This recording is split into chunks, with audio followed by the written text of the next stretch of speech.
தேமுதிக யாருடன் கூட்டணி என்ற சஸ்பென்ஸ் உடைந்தது.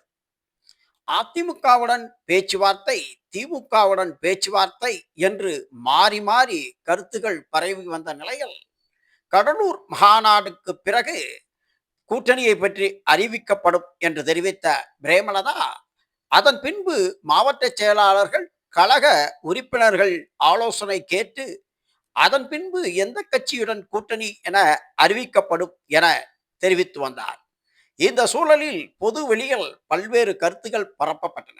தேமுதிகவுக்கு தற்பொழுது அதிமுக கூட்டணிகள் சீட்டுகள் வழங்கப்படலாம், ராஜ்யசபா சீட்டு வழங்கப்படலாம் என்ற கருத்துகள் பரவி வந்த நிலையில், நேற்று முன்தினம் ராஜ்யசபா தேர்தலுக்கான அறிவிப்பு வெளிவந்த சூழலில் தேமுதிகவுக்கு திமுக சார்பில் பேச்சுவார்த்தை நடத்தப்பட்டு 8 தொகுதிகளும் கிட்டத்தட்ட ஒரு ராஜ்யசபா தொகுதியும் உறுதி செய்யப்பட்டதாக செய்திகள் வெளிவருகின்றன.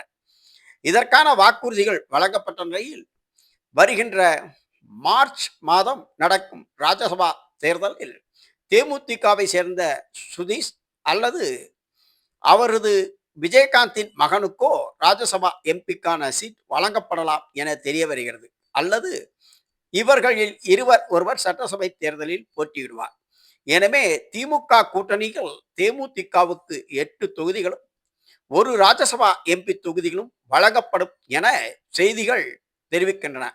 இதற்கான முறையான அறிவிப்பு இன்னும் சில தினங்களில் வெளியிடப்படலாம் என தெரிய வருகிறது.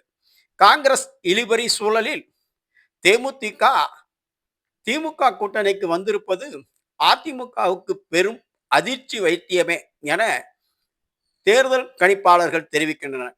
இது திமுகவுக்கு தென் மாவட்டங்களில் பெரும் பலத்தை சேர்க்கும் என்றும், இது திமுகவின் சாதுரியமான பேச்சு திட்டம் என்றும் அனைவரும் திமுகவை பாராட்டுகிறார்கள்.